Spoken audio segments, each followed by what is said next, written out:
le vaillant petit tailleur. Par un beau matin d'été, un petit tailleur assis sur sa table et de fort bonne humeur cousait de tout son cœur. Arrive dans la rue une paysanne qui crie « Bonne confiture à vendre! Bonne confiture à vendre !» Le petit tailleur entendit ces paroles avec plaisir. Il passa sa tête délicate par la fenêtre et dit « Venez ici, chère madame, c'est ici qu'on vous débarrassera de votre marchandise. » La femme grimpa les 3 marches avec son lourd panier et le tailleur lui fit déballer tous ses pots. Il les examina, les tint en l'air, les renifla et finalement déclara « Cette confiture me semble bonne. Pesez-m'en donc une demi-once, chère madame. Même s'il y a un quart de livre, ça ne fera rien. » La femme qui avait espéré trouver un bon client lui donna ce qu'il demandait, mais s'en alla bien fâchée et en grognant. « Et maintenant, dit le petit tailleur, que Dieu bénisse cette confiture et qu'elle me donne de la force. » Il prit une miche dans le buffet, s'en coupa un grand morceau par le travers et le couvrit de confiture. « Ça ne sera pas mauvais, dit-il, mais avant d'y mettre les dents, il faut que je termine ce pourpoint. » Il posa la tartine à côté de lui et continua à coudre, et de joie faisait des points de plus en plus grands. Pendant ce temps, l'odeur de la confiture parvenait jusqu'au mur de la chambre qui était recouvert d'un grand nombre de mouches, si bien qu'elles furent attirées et se jetèrent sur la tartine. « Hé !» dit le petit tailleur, « qui vous a invité ?» Et il chassa ces hôtes indésirables. Mais les mouches, qui ne comprenaient pas la langue humaine, ne se laissèrent pas intimider. Elles revinrent plus nombreuses encore. Alors, comme on dit, le petit tailleur sentit la moutarde lui monter au nez. Il attrapa un torchon, et je vais vous en donner, moi, de la confiture, leur en donna un grand coup. Lorsqu'il retira le torchon et compta ses victimes, il n'y avait pas moins de 7 mouches raides mortes. « Tu es un fameux gaillard, » se dit-il en admirant sa vaillance. « Il faut que toute la ville le sache. » Et tout en hâte, il se tailla une ceinture, la cousit et broda dessus en grandes lettres « 7 d'un coup ». Et quoi, la ville, c'est le monde entier qui doit savoir ça. Et son cœur battait de joie comme une queue d'agneau. Le tailleur s'attacha la ceinture autour du corps et s'apprêta à partir dans le monde, pensant que son atelier était trop petit pour son courage. Avant de quitter la maison, il chercha autour de lui ce qu'il pourrait emporter. Il ne trouva qu'un fromage et le mit dans sa poche. Devant la porte, il remarqua un oiseau qui s'était pris dans les broussailles. Il lui fit rejoindre le fromage. Après quoi, il partit vaillamment, et comme il était léger et agile, il ne ressentit aucune fatigue. Le chemin le conduisit sur une montagne, et lorsqu'il en eut escaladé le plus haut sommet, il vit un géant qui regardait tranquillement le paysage. Le petit tailleur s'approcha bravement de lui et l'apostropha. « Bonjour, camarade. Alors tu es assis là et tu admires le vaste monde ? C'est justement là que je vais pour y faire mes preuves. Ça te dirait de venir avec moi ?» Le géant examina le tailleur d'un air méprisant et dit « Gredin, triste individu !»« Tu crois ça ?» répondit le tailleur en dégrafant son manteau et en montrant sa ceinture au géant. « Regarde là quel homme je suis !» Le géant lut « 7 d'un coup », s'imagina qu'il s'agissait là d'hommes que le tailleur avait tués et commença à avoir un peu de respect pour le petit homme. Mais il voulait d'abord l'éprouver. Il prit une pierre dans sa main et la serra si fort qu'il en coula de l'eau. « Fais-en autant, dit-il, si tu as de la force. »« C'est tout ?» demanda le petit tailleur. « Un jeu d'enfant. » Il plongea la main dans sa poche, en sortit le fromage et le pressa si fort qu'il en coula du jus. « Hein ?» dit-il, « c'était un peu mieux. » Le géant ne savait que dire. Il n'arrivait pas à croire le petit homme. Il prit une pierre et la lança si haut qu'on ne pouvait presque plus la voir. « Alors, avorton, fais-en autant. »« Bien lancé, » dit le tailleur. « Mais la pierre est retombée par terre. Je vais t'en lancer une qui ne reviendra pas. » Il prit l'oiseau dans sa poche et le lança en l'air. Heureux d'être libre, l'oiseau monta vers le ciel et ne revint pas. « Que dis-tu de ça, camarade » demanda le tailleur. « Tu sais lancer, dit le géant, mais on va voir maintenant si tu es capable de porter une charge normale. » Il conduisit le petit tailleur auprès d'un énorme chêne qui était tombé par terre et dit « Si tu es assez fort, aide-moi à sortir cet arbre de la forêt. »« Volontiers, » répondit le petit homme. « Prends le tronc sur ton épaule, je porterai les branches et la ramure, c'est ça le plus lourd. » Le géant prit le tronc sur son épaule. Le tailleur s'assit sur une branche, et le géant, qui ne pouvait se retourner, dut porter l'arbre entier avec le tailleur par-dessus le marché. Celui-ci était tout joyeux et d'excellente humeur. Il sifflait la chanson « Trois tailleurs chevauchés hors de la ville », comme si le fait de porter cet arbre eût été un jeu d'enfant. Lorsque le géant eut porté l'arbre pendant quelque temps, il n'en pouvait plus et il s'écria « Écoute, il faut que je le laisse tomber. » Le tailleur sauta en vitesse au bas de sa branche et dit au géant « Tu es si grand et tu ne peux même pas porter l'arbre ?» Ensemble ils poursuivirent leur chemin. Comme ils passaient sous un cerisier, le géant attrapa le faîte de l'arbre d'où pendaient les fruits les plus mûrs, le mit dans la main du tailleur et l'invita à manger. Le tailleur était bien trop faible pour retenir l'arbre, et lorsque le géant le lâcha, il se détendit, et le petit homme fut expédié dans les airs. Quand il fut retombé sur terre sans dommage, le géant lui dit « Que signifie cela ? Tu n'as même pas la force de retenir ce petit bâton ?»« Ce n'est pas la force qui me manque, » répondit le tailleur. « Tu t'imagines que c'est ça qui ferait peur à celui qui en a tué 7 d'un coup ? J'ai sauté par-dessus l'arbre parce qu'il y a des chasseurs qui tirent dans les taillis. Saute toi aussi si tu le peux. » Le géant essaya, n'y parvint pas, et resta pendu dans les branches de sorte que cette fois encore, ce fut le tailleur qui gagna. Le géant lui dit « Si tu es si vaillant, viens dans notre caverne pour y passer la nuit avec nous. » Le petit tailleur accepta et l'accompagna. Lorsqu'ils arrivèrent dans la grotte, les autres géants étaient assis autour du feu, et chacun d'entre eux tenait à la main un monstrueux rôti auquel il mordait.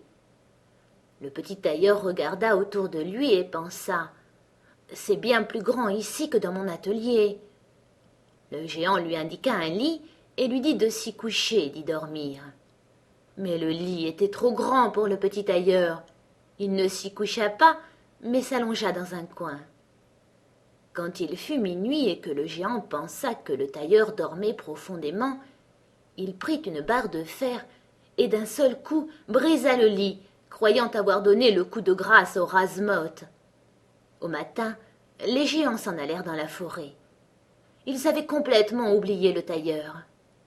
Et le voilà qui s'avançait tout joyeux et plein de témérité. Les géants prirent peur, craignirent qu'il ne les tuât tous et s'enfuirent en toute hâte. Le petit tailleur poursuivit son chemin au hasard. Après avoir longtemps voyagé, il arriva dans la cour d'un palais royal, et comme il était fatigué, il se coucha et s'endormit. Pendant qu'il était là, des gens s'approchèrent qui lurent sur sa ceinture 7 d'un coup. « Eh, dirent-ils, que vient faire ce foudre de guerre dans notre paix? Ce doit être un puissant seigneur. » Ils allèrent le dire au roi, pensant que si la guerre éclatait, ce serait là un homme utile et important, qu'il ne fallait laisser repartir à aucun prix. Ce conseil plut au roi, et il envoya un de ses courtisans auprès du petit tailleur, avec pour mission de lui offrir une fonction militaire quand il s'éveillerait. Le messager resta planté près du dormeur, attendit qu'il remuât les membres, et ouvrit les yeux, et lui présenta sa requête.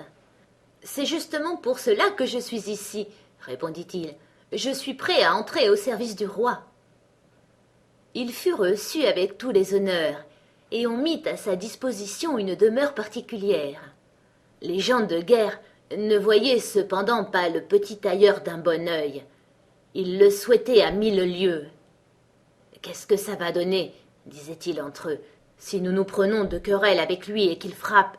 Il y en aura 7 à chaque fois qui tomberont.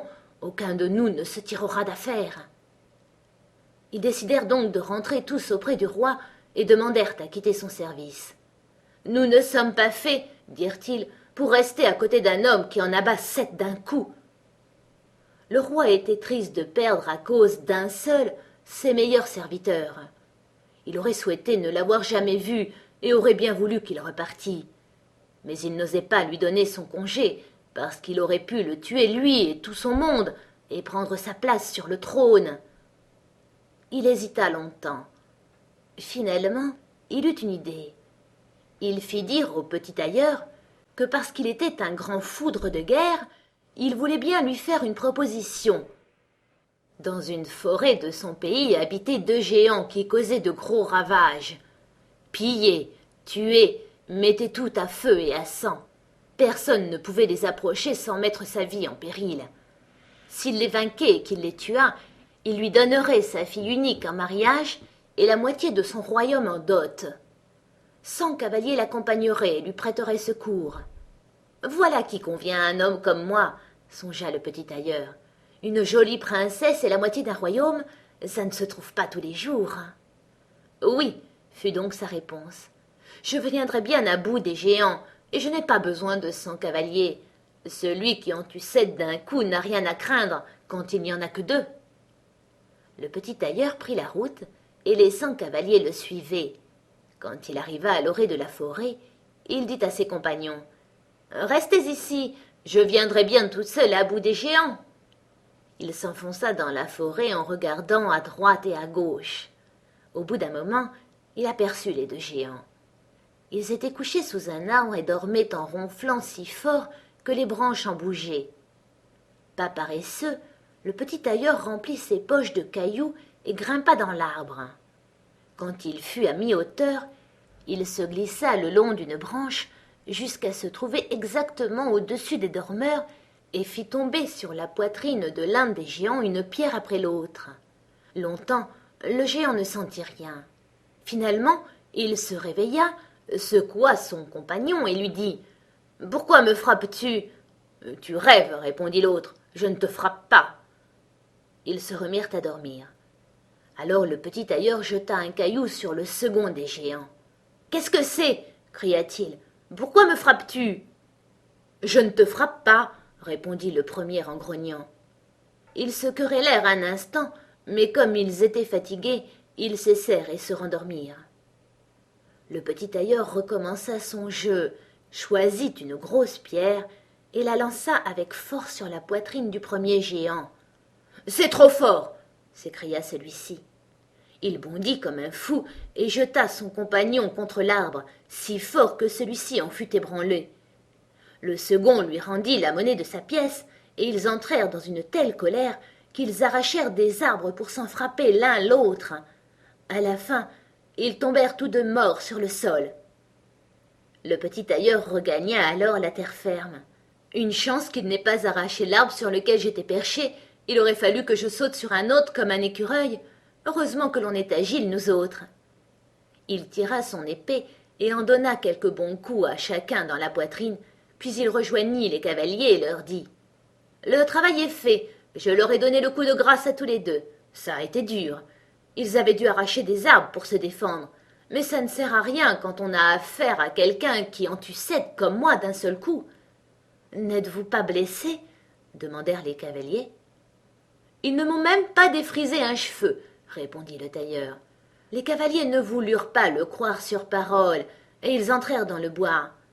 Ils y trouvèrent les géants nageant dans leur sang, et tout autour, il y avait des arbres arrachés. Le petit tailleur réclama le salaire promis par le roi. Mais celui-ci se déroba et chercha comment il pourrait se débarrasser du héros. « Avant que tu n'obtiennes ma fille et la moitié du royaume, lui dit-il, il faut encore que tu accomplisses un exploit. Dans la forêt, il y a une licorne qui cause de gros ravages. Il faut que tu l'attrapes. »« J'ai encore moins peur d'une licorne que de 2 géants. 7 d'un coup, voilà ma devise, » répondit le petit tailleur. Il prit une corde et une hache, partit dans la forêt et ordonna une fois de plus à ceux qu'on avait mis sous ses ordres de rester à la lisière. Il n'eut pas à attendre longtemps. La licorne arriva bientôt, fonça sur lui comme si elle avait voulu l'embrocher sans plus attendre. « tout doux, dit-il, ça n'ira pas si vite que ça. » Il attendit que l'animal soit tout proche. Alors, il bondit brusquement derrière un arbre. La licorne courut à toute vitesse contre l'arbre et enfonça sa corne si profondément dans le tronc qu'elle fut incapable de l'en retirer. Elle était prise. « Je tiens le petit oiseau, » dit le tailleur. Il sortit de derrière l'arbre, passa la corde au cou de la licorne, dégagea la corne du tronc à coups de hache, et quand tout fut fait, emmena la bête au roi. Le roi ne voulut pas lui payer le salaire promis, et posa une troisième condition. Avant le mariage, le tailleur devait capturer un sanglier qui causait de grands ravages dans la forêt. Les chasseurs l'aideraient. « Volontiers, dit le tailleur, c'est un jeu d'enfant. » Il n'emmena pas les chasseurs avec lui, ce dont ils furent bien contents car le sanglier les avait maintes fois reçus de telle façon qu'ils n'avaient aucune envie de l'affronter. Lorsque le sanglier vit le tailleur, il marcha sur lui l'écume aux lèvres, les défenses menaçantes, et voulut le jeter à terre. Mais l'agile héros bondit dans une chapelle qui se trouvait dans le voisinage, et d'un saut en ressortit aussitôt par une fenêtre. Le sanglier l'avait suivi. Le tailleur revint derrière lui et poussa la porte. La bête furieuse était captive. Il lui était bien trop difficile et incommode de sauter par une fenêtre. Le petit tailleur appela les chasseurs. Ils virent le prisonnier de leurs propres yeux. Le héros cependant se rendit chez le roi, qui dut tenir sa promesse, bon gré mal gré. Il lui donna sa fille et la moitié de son royaume. S'il avait su qu'il avait devant lui non un foudre de guerre, mais un petit tailleur, l'affaire lui serait restée encore bien plus sur le cœur. La noce se déroula donc avec un grand éclat, mais avec peu de joie, et le tailleur devint roi. Au bout de quelque temps, la jeune reine entendit une nuit son mari qui rêvait. « Garçon, disait-il, fais-moi un pourpoint et raccommode mon pantalon, sinon je te casserai l'aune sur les oreilles. » Elle comprit alors dans quelle ruelle était né le jeune roi, et au matin, elle dit son chagrin à son père, et lui demanda de la protéger contre cet homme qui n'était rien d'autre qu'un tailleur. Le roi la consola et lui dit « La nuit prochaine, laisse ouverte la porte de ta chambre à coucher. Quand il sera endormi, mes serviteurs qui se trouveront dehors entreront, le ligoteront et le porteront sur un bateau qui l'emmènera dans le vaste monde. » Cela plut à la fille, mais l'écuyer du roi, qui avait tout entendu, était dévoué au jeune seigneur et alla lui conter toute l'affaire. « Je vais leur couper l'herbe sous les pieds, » dit le petit tailleur. Le soir, il se coucha avec sa femme à l'heure habituelle. Quand elle le crut endormi, elle se leva, ouvrit la porte et se recoucha. Le petit tailleur, qui faisait semblant de dormir, se mit à crier très fort. « Garçon, fais-moi un pourpoint et raccommode mon pantalon, sinon je te casse l'aune sur les oreilles. J'en ai abattu 7 d'un coup, j'ai tué 2 géants, capturé une licorne et pris un sanglier, et je devrais avoir peur de ceux qui se trouvent dehors devant la chambre ?» Lorsque ceux-ci entendirent ces paroles, ils furent saisis d'une grande peur. Ils s'enfuirent comme s'ils avaient eu le diable aux trousses, et personne ne voulut plus se mesurer à lui. Et c'est ainsi que le petit tailleur resta roi le reste de sa vie durant.